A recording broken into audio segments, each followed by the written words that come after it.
the balance of power in the world is changing. Psychologically, more than anything else, the West needs to adjust its thinking to a new world where it can't simply bully people into accepting its writ. Are we witnessing the beginnings of a new world order?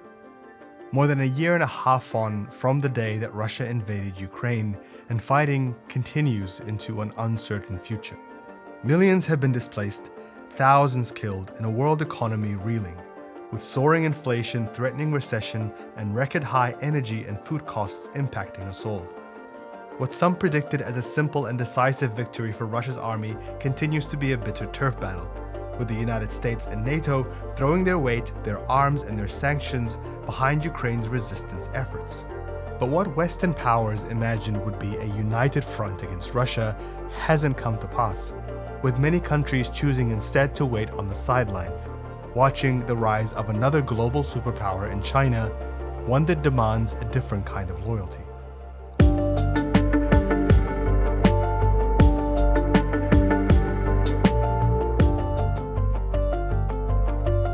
Welcome to The Big Picture, a show about the past, the present, and the future. My name is Mohammed Hassan, and today we are speaking to Middle East Eye's Editor-in-Chief, David Hearst.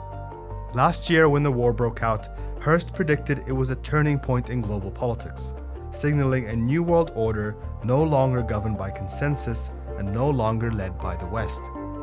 So, has this new reality come true? David Hearst, thank you very much for being with us today. Welcome to The Big Picture. It's a pleasure. So, a year ago, at the beginning of what would become the Russia-Ukraine war, you made a prediction saying that what we were seeing was an entry point into a new kind of reality in which the kind of red lines that had existed in terms of global power and global hegemony were breaking apart, and what we would see was something new emerging from it. Looking at the situation now, as you see it, how do you see this war unfolding, and how do you see the world around it? Well, I still think, yes, we are completely at a new inflection point. Partly, NATO and America and Europe would say the opposite of what I predicted, and say actually what we've had is Germany changing its foreign policy completely, Sweden, Finland, both trying to or getting into NATO, and what we're seeing is an unprecedented revival of Western Atlanticism. So you can say that I was wrong, and that we've now suddenly gone back to the past, or at least to the days of a binary split that is very, very reminiscent of Berlin before the collapse of the wall. I would argue, though, that there are some fundamental things changing. One of them is, as you pointed out, that the Global South hasn't bought into this particular paradigm.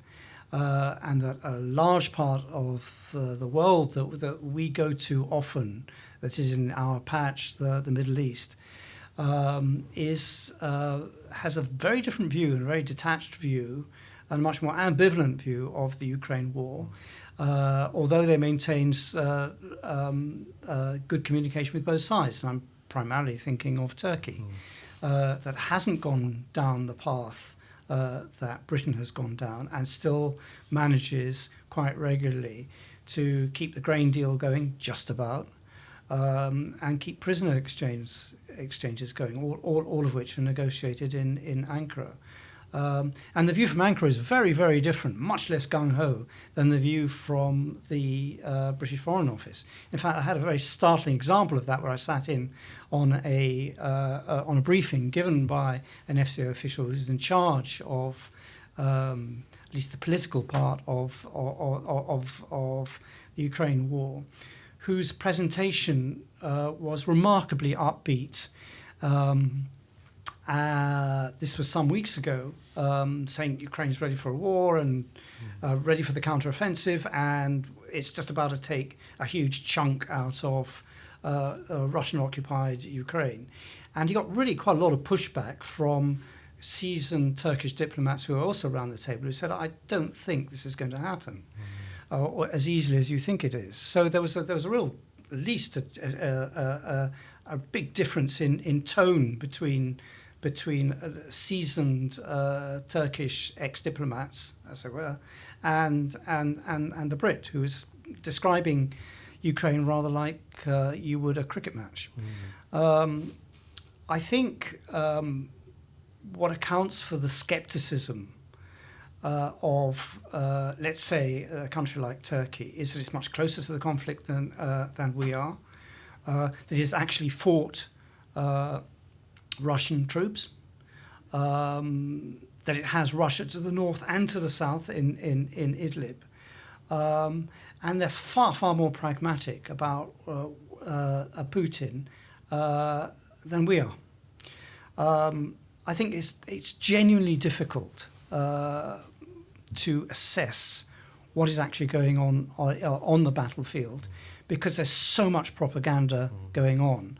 And I never describe myself as a war correspondent. I've bumped into wars in various other guises, but particularly in Russia when I was there. I came to Russia immediately after the fall of the Soviet Union, just at the end of December 1991. And I covered all sorts of bushfire wars, Chechnya, Georgia, Transnistria in Moldova, all around, in fact, Ukraine. But Ukraine held firm and was non-violent when I was there for the 5 years between 1991 and 1997, 6 years between 1991 and 1997.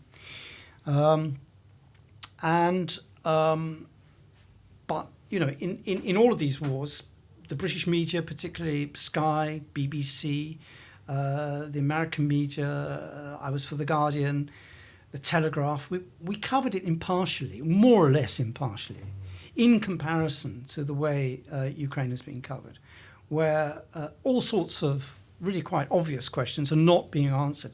And one of them at the moment is the apparent difficulty that Ukrainian forces are having in seizing or re-seizing significant bites of territory. And it's obvious that progress is slow. And we say, oh, these are all shaping the battlefield. They're going to wait for their breakthrough. Again, the images and the metaphors being used are also quite significant. And that was challenged in Ankara when these are not my words, this is from a former Turkish diplomat who seemed to be quite wise about this. He said, why using the word breakthrough? It's a good question. What if what you're getting and what you're going to get is a sponge-like process where you bite one chunk off territory, but another line of defence is given in, is surrendered. What if Russia has learned to regroup its defences in such a way that it's if the front line goes, there's a line behind that, and a line behind that, and a line behind that, and these are very uncomfortable questions. To be fair, the New York Times has done some really interesting work recently in questioning this unbridled move of optimism that you see in the British media, and they have reported the skepticism or the concern of American intelligence services, the what if factor. Now some of them are beginning to admit that the Ukrainian resistance is not making as much ground as initially was made that it was. But we've reported this entirely in terms of black and white. We've reported entirely in terms of a democratic victim trying to keep their country whole, rather like Poland in 1938, and a vicious, mad Russia. Now, the narrative in Russia is completely different. We also say that Russia is just about to crumble. If you then read what the Russians say about each other, and particularly the foreign policy elite, curiously, who are exactly the same people who were around when I was in Russia, they've changed sides. They've gone from craven Westerners to virulently anti-Western voices, but they're the same people. The people who I would have thought were Democrats under Yeltsin's period are now seriously suggesting that there should be first use nuclear strikes by Russia to remind the West of what hell feels like. And it's really quite startling to read just how aggressive this rhetoric is from the mouths of people who are experienced foreign policy analysts. They're not mad bloggers. And you have on one side these Russian voices that are speaking about the Ukraine war in very existential terms. This is about the survival of Russia. This is about the end of the Western hegemony, enough encroaching on our borders. And then you read the analysts from the US and from Western papers, and they are speaking about it just as existentially. This is about putting a stop to Putin, to putting a stop to China, and defending this kind of like last line of defense against, Europe falling to these kind of nuclear mad powers. So when you have these two sides talking about it in black and white, as you mentioned, why is it then that the rest of the world, specifically a lot of natural US allies that you mentioned, Turkey, Saudi Arabia, Israel, why have they kind of been mostly standing on the sidelines, showing this kind of ambivalence, really not taking part in this kind of existential talk about World War III and nuclear fallout? I think because they're less invested than we are, and they are more objective than we are. Are they not buying the narrative? They're not buying the narrative because they think there's far too much to lose. Now we portray that as mercantilism, but I don't think it is purely mercantilism. I think it's because they're just much more cautious and pragmatic, and I think we should be the same as well, without saying, for instance, that it was right for Putin to invade Ukraine. You can condemn Putin as loudly as you want, but you need to be realistic about the forces he is facing, and realistic about Ukraine as well. For instance, there is virtually no examination of Putin's central claim that he's denazifying Ukraine. And of course, that is completely wrong. However, there's a grain of historical reality about this. In particular, the role of Stepan Bandera, who was a Ukrainian nationalist, who, along with the Gestapo in 1941, after the collapse of the Ribbentrop Pact, invaded Ukraine, and or rather, when the Nazis came in, they were greeted as brothers by these two extreme Ukrainian groups, and together they set about killing 120,000 Polish Jews. No examination of that here. There is in Israel, but the point about Bandera is not that he did or did not exist, or that Poland has got that Ukraine has got, a Jewish president, but that Bandera is a hero figure to one section of the far right and their militias, the Azov Brigade, and the continuance of wearing Nazi insignia on the uniforms, which is It's not my invention. Again, this was reported by the New York Times fairly recently. No discussion of this at all. So while you can condemn Putin completely for all the mistakes he's made, for wishing basically to rub out Ukraine as a separate nation and as a people, I completely agree with that. You could also have to talk about what amounts to, by one section of the Ukrainian forces, the biggest act of Holocaust denial that's going on in the West at the moment. The two truths don't rub each other out. And it's not a surprise then that Israel granted such a lukewarm response to Volodymyr Zelensky the first couple of times that he tried. They didn't, yeah, but that wasn't the cause of it. The cause of it was that in Israel itself, that you have a very big Russian population, quite a big Ukrainian diaspora. That's the basis of that. And over the last couple of weeks, you've started seeing somewhat of a shift in kind of these the lukewarmness of some of these countries. You had Saudi Arabia hosting Zelensky at the Arab League summit. You have Egypt, promising that they're going to send hundreds of thousands of munitions to Ukraine. Things do appear like they are in motion. Does that mean that these countries are kind of starting to see a weakness on the Russian side, and that they've come to some sort of agreement with the U.S., or is it not? Are they still kind of playing their cards? I think they're still playing their cards, and there's a lot of nervousness about what's actually going to happen in Ukraine, and they're hedging their bets.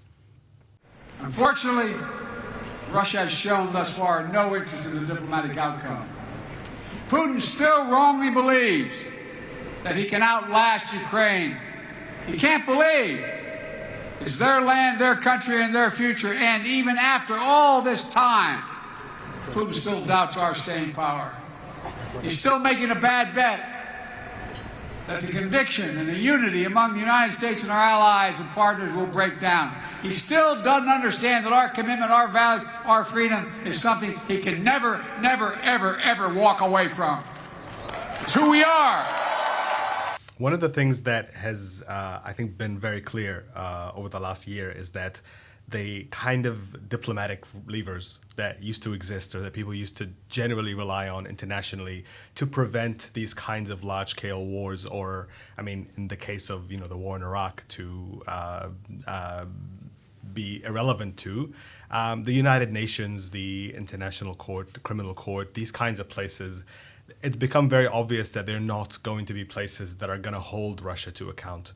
Russia being a veto member, China being a veto member, there isn't really a space where these kinds of conversations can be had at any serious level. Russian and Ukrainian delegates argue at the UN, but what's really putting a stop to any kind of aggression from the Russian side? Is this something bigger that we should be looking at? The idea that this place, the UN Security Council, that was set up essentially to try and create a kind of stability in the world order, no longer is relevant when it comes to a war that is being waged by one of the Security Council members. Yes, I think so. But you've got to remember that the what sort of international accountability was there for Iraq? What sort of international accountability or war crimes was available in Afghanistan? You're absolutely right that they are completely empty spaces as far as getting some form of accountability and justice concerned. But it's a collective effort. So I don't really think that international justice exists, or rather exists for, it exists for the weak global South, but it doesn't exist for Britain or for American troops, and certainly not in this case either. And I think what's happening is a post-Ukraine world is going to look very, very much more divided into two power centers, into America and Beijing. The internet is going to be divided. The trade routes are going to be divided. I think it'll be a long time before there will be East-West trade again in any meaningful sense. And I think that post-Ukraine, what we'd all have to look at is not the build-up of a consolidated force against China, which is actually what's happening under AUKUS, and this pivot to the east, but an international attempt at deconfliction. That would be a wise move to make if and when Ukraine stops. However, we're a long, long way away from this war stopping. I'd just like to go back on one of the things that you said about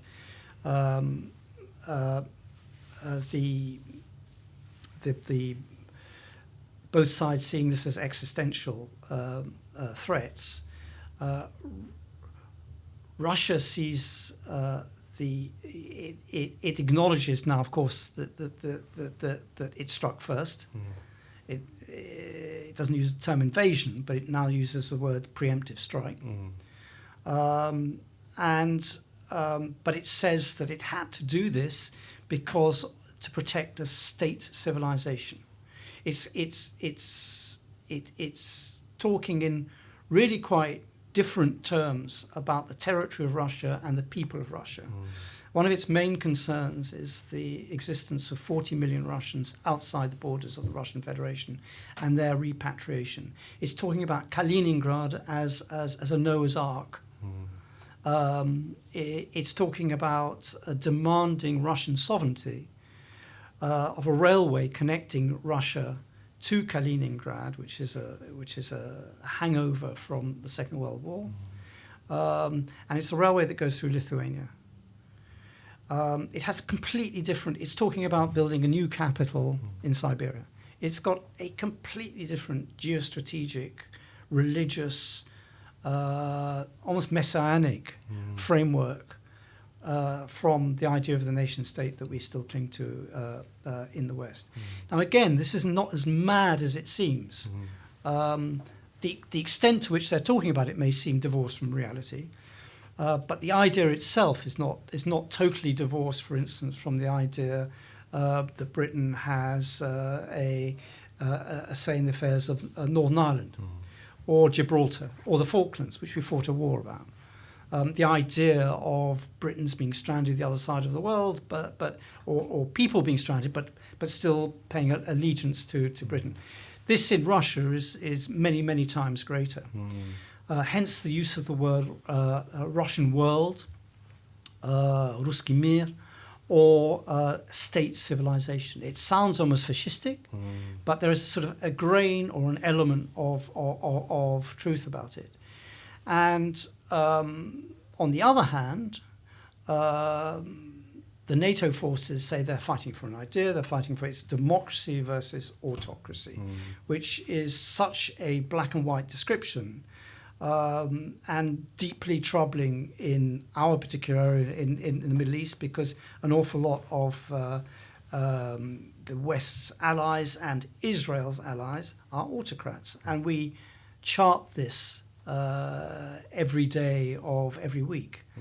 And the Middle East also has, for instance, non-geographic concepts like Ummah, or past empires, or the Ottoman influence that transcends boundaries. The Sunni Arab world we talk about has no fixed geographical location or boundaries, but it's still very real, and there are countries competing with each other to lead the Sunni Arab world. So the way in which Russia is talking about the Russian Federation and the way in which Russia is talking about ethnic Russians and speaking Russians is extremely different from our concepts of a mad dictator, a crumbling Russia, Russians fleeing Russia, and all the drip feed of propaganda that we've been faced. And my concern at this current stage is that we haven't defined what success is all about. What is success? Is it the complete? What is victory for Ukraine? Is it the complete expulsion of all Russian troops back to where they were a year ago? It's not going to happen.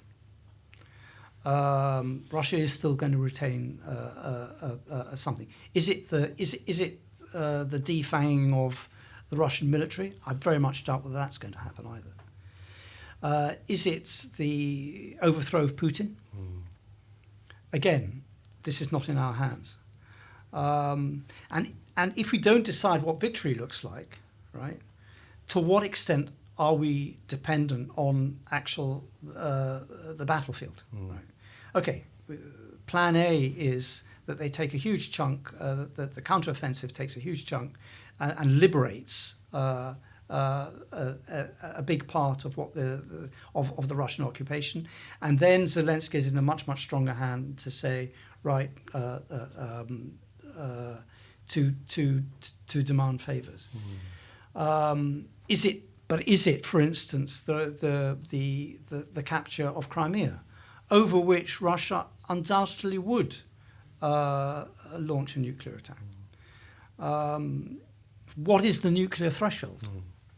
There are vital questions, because you now have very, very senior and licensed, shall we put it, Russian academics openly saying that they should lower the nuclear threshold. And from Russia's point of view, that actually does make sense. I mean, it sounds horrendous to say this, it does.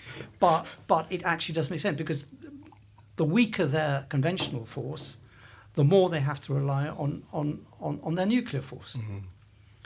And the West is operating on an assumption that the Russians aren't crazy enough to actually pull the trigger. They're still operating on the assumptions of mutually assured destruction.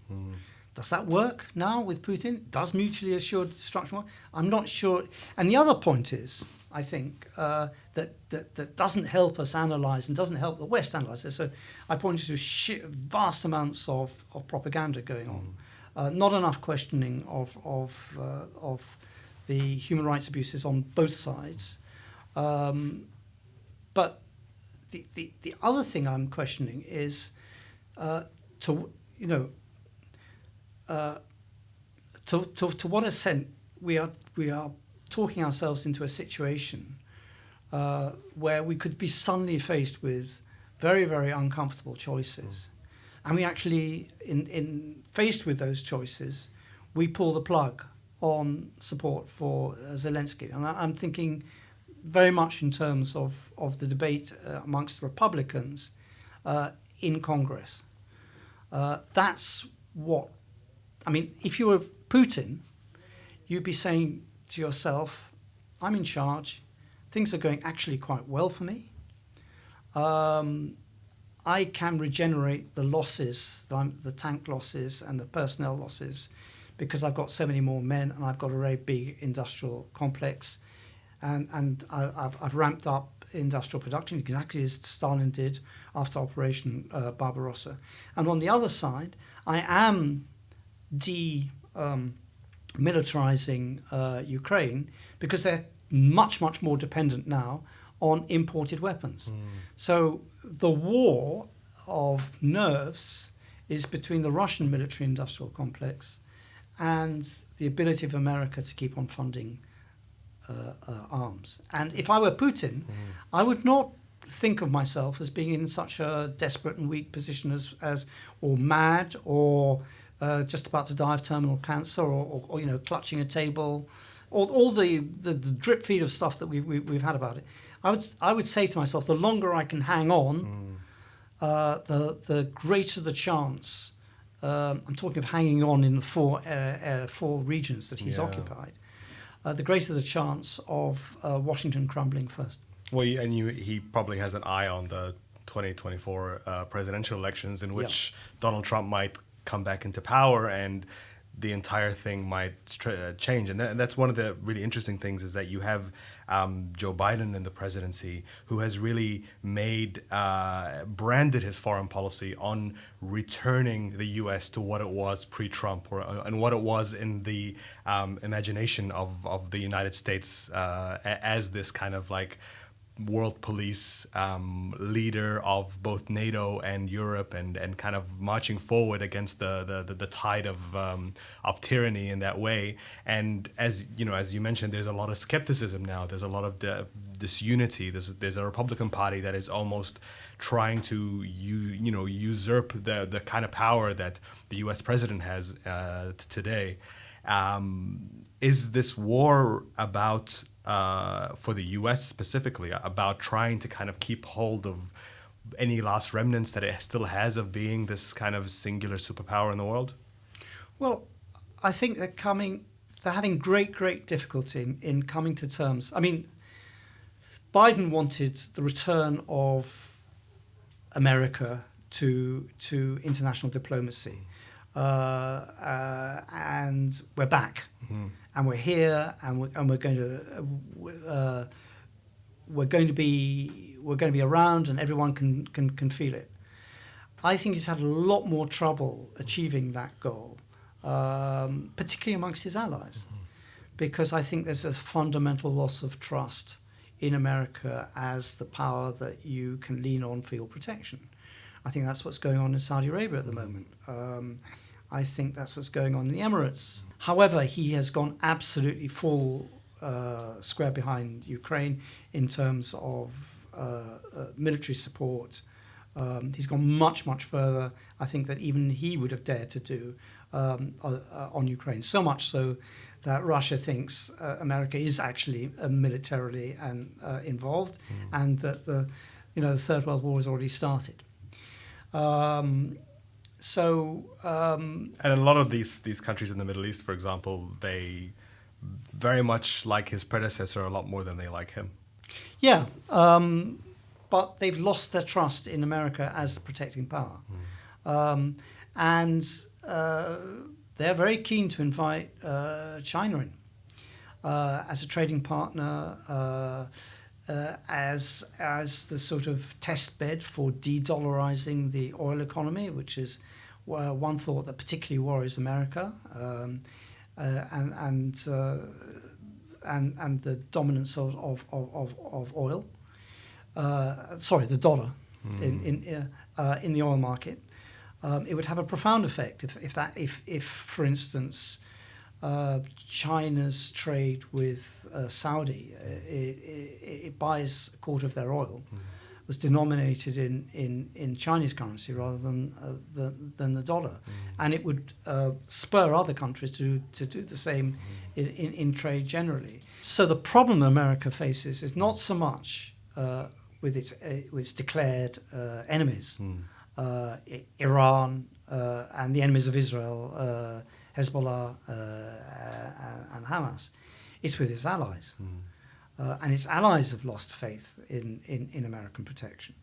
I think Biden is also, and the American establishment, and NATO, is also suffering from a post-Cold War hangover, where for 3 decades they ruled the roost, and there was only really one system, capitalist system number one, but there's only really one hegemon, and that was America. And they still think in terms of being the only expression of democracy and human rights in the world. And the world is drifting away, particularly the global south. Now, that's not to say it's becoming a better place, or that the people replacing America have suddenly got human rights on their side. They haven't. I mean, China doesn't care a damn about human rights. It's much more of a sort of British colonial power that is interested in the extraction of raw materials in Africa, in the control of the soya trade in Latin America. It's much more of a 19th century model than a 21st century model. But that process is happening. I mean, the other thing about the Ukraine war is it happened too soon for China. China's not going to break ranks, but one senses a huge amount of discomfort in terms of the interruption of its trade, particularly with Germany, that Russia has caused it. So there are an awful lot of things to work out about the New World Order, but that process of change is accelerating and is going ahead. And one of the things that the White House has to rethink is how it projects its foreign policy without coercion, without either economic coercion or military coercion, because the utility of force, either economic force or military force, is lessening. And you're having the emergence of, quite simply, a whole bunch of countries with their own armed forces, with their own drones, with their own satellites, with all the kit that you need to wage a local war. In other words, the proverbial gunboat diplomacy doesn't work anymore. It doesn't work because Turkey can now supply, third generation drones to Ukraine, for instance, or Iran can supply second generation or first generation drones to Russia, and they still work against much more expensive American anti-missile defense. So you have the defeating of the pitting of very sophisticated, very, very expensive Western munitions against very cheap but just as effective Iranian or Russian munitions. So the balance of power in the world is changing, and psychologically, more than anything else, the West needs to adjust its thinking to a new world where it can't simply bully people into accepting its writ. Сегодня цивилизация вновь находится на решающем переломном рубеже. Против нашей Родины вновь развязана настоящая война. Но мы дали отпор международному терроризму, защитим и жителей Донбасса, обеспечим свою безопасность. Для нас, для России, нет недружественных, враждебных народов ни на Западе, ни на Востоке. Как и абсолютное большинство людей на планете, мы хотим видеть будущее мирным, свободным и стабильным. I think to bring us back and wrap up our conversation, it's this idea of this balance of power shifting, and certainly Russia trying to kind of propel itself forward into this idea, or where a world where the Western global hegemony no longer is the de facto power in the world. And you have a lot of other countries that have a lot at stake and are pushing to present themselves as these kind of mini superpower, regional powers. You have India, you have Brazil, you have Turkey, you have Saudi Arabia, and these countries are beginning to talk to each other and to try and kind of imagine what that world looks like for them. But you also have this idea, which was very much present in Donald Trump's "Make America Great Again." It's present in the language that Vladimir Putin uses when he talks about Ukraine being part of Russia. It talks about this kind of like neo-Soviet language that is used. You have a similar thing in Turkey with kind of a very vivid revival of Ottoman ideas and Ottoman glory. You have it in India with the Hindu Rashtra. There's a kind of looking forward to beyond Western hegemony, but at the same time, there's a very nostalgic way that a lot of these countries are talking about themselves in the world. What direction do we go into? If this is it, if this is the line where this last 300 years of Western hegemony collapses or shrinks, do we go into a world where people are frantically trying to regain what was lost, or does something new come out of it? I think something new will come out of it. I don't think Putin's philosophy is Soviet.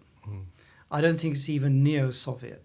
I think it goes back a century before that. I think it is much, much closer to the Russian Orthodox view, the pre-Soviet view of the Russian Empire.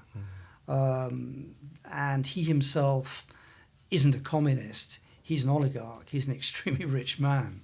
And the danger of Russia today is precisely because it lacks the discipline, the institutional discipline of the Soviet machine, which was collective and which had very powerful independent institutions working towards each other. And now what you've got is an oligarch in control of a massive nuclear arsenal. That's much more dangerous than even the Cuban Missile Crisis. On the main point that you make, I think the world is completely at sea. We've got all of these competing visions around, and I think what has to happen is for mutual survival and collective survival, the world has got to agree or start to come to some form of agenda where it talks about mutual threats, collective threats, and in particular global warming. Pandemic is another one. We've got to get past this idea that Westernization is actually harmful to the development of any individual country, and that very, very much was Russia went from falling madly in love with the West, cringingly in love with the West in the first days of the 1990s, to its polar opposite. The criticism of both its mad pro-Westernism, Yeltsin gave the latest tank design, the secrets of the latest tank design, to Clinton as a gift, right? And now we've got exactly the same people, more or less the same people, talking about creating a nuclear tidal wave that would engulf Britain. Why has it gone from one polar opposite to another? Obviously, the West has played a really good part in that. But the other point is that Russia, the danger of this Russian nationalism is that it defines itself purely in terms of the West. It's against the West, but what's it for? And it's a huge, huge weakness, because at the same time as saying the West is this evil empire which is designed to weaken Russia, it has not invested in its own road infrastructure or rail infrastructure. An awful lot of the electric cables in Russia come from Brezhnev's time. This hyper-nationalism and this religious sense of messianism, the idea that we've reached a moment in world historical events that is Russia's moment. The idea that Russia is the tip of the spear against the crumbling Western civilization and empire, which is how it's being framed at the moment in Moscow, is very dangerous for Russia itself, because it's a nationalism that actually doesn't take care of vital national priorities, like getting a next generation of educated youngsters without them fleeing the mobilization, which is what has happened. It's for caring for most Russians. The Ukraine war is a disaster from a Russian perspective. It's losing a whole generation of highly talented kids, as it is a disaster for Ukraine. So what I'm saying is, if this war comes to a stop at some point, we've got to think not in terms of, yes, this is why, in terms of Chamberlain in 1938, which is how we're framing the war. We cannot think in terms of total victory. We've got to think in terms of how can we stop this, a conflict like this, from ever happening again. David Hearst, that was fantastic. Thank you very much for being here with us today. Thank you.